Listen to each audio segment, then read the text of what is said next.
Telugu Desam party అధికార ప్రతినిధి పట్టాభి. ఆయన్ని ఆ మధ్యకాలంలో ఒక కేసులో కృష్ణా జిల్లా ఎస్పీ జాషువా అరెస్ట్ చేయడం, తనని లాకప్లో తీవ్రంగా హింసించారంటూ పట్టాభి చేసినటువంటి అభియోగం, తన ఒంటి మీద గాయాలు అవన్నీ చూపించినటువంటి సంఘటన. ముందు ఆయన ఇంటి మీదనే దాడి జరిగింది. బట్ ఆయన్నే కేసులో పిలిచి అరెస్ట్ చేసినటువంటి ఉదంతంలో, హింసించి తర్వాత కోర్టు ఆదేశాల మేరకు విడుదలైనటువంటి ఉదంతంలో ఇప్పుడు సీరియస్గా స్పందించారు పట్టాభి.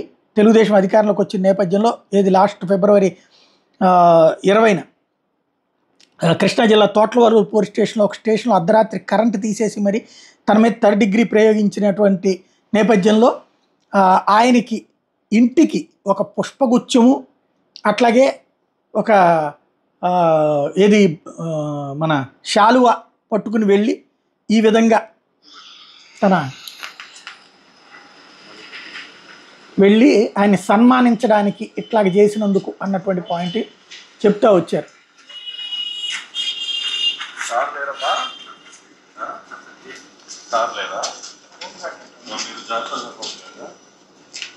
జాషువా సార్ లేరా? సార్కి బొకే కొద్దిగా సార్ని ప్రార్థించాలని వచ్చాము. సార్ ఇచ్చాము. అదే సార్ ఫ్యామిలీ ఎవరు ఉన్నారు?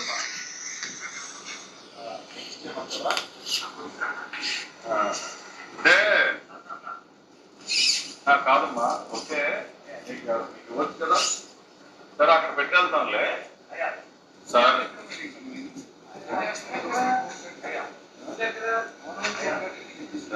ఏదైనా అంటే వాళ్ళ ఒక నిమిషం మేమే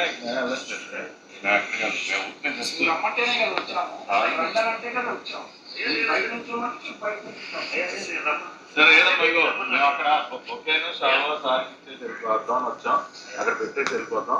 ఎందుకంటే సారు నాకు ఆయన తోట్లవల్లూరు పోలీస్ స్టేషన్లో నాకు చాలా గొప్పగా జాషువా గారు ఆ రోజున కృష్ణా జిల్లా ఎస్పీగా ఉన్నటువంటి జాషువా గారు నాకు చాలా గొప్పగా మర్యాద చేశారు.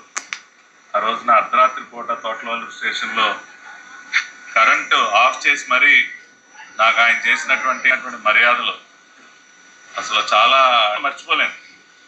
అంటే ఒక ఎస్పీ గారు ఒక పౌరుడికి ఆ రకంగా అంత రాచ మర్యాద ఒక పోలీస్ స్టేషన్లో కరెంట్ ఆఫ్ చేసి మరీ నాకు చాలా గొప్పగా మర్యాద చేసినటువంటి జాషువా గారిని వ్యక్తిగతంగా వచ్చి వారిని అభినందించడామని వచ్చాను. కానీ వాళ్ళ నా దురదృష్టం, ఆయన ఊళ్ళో లేరు.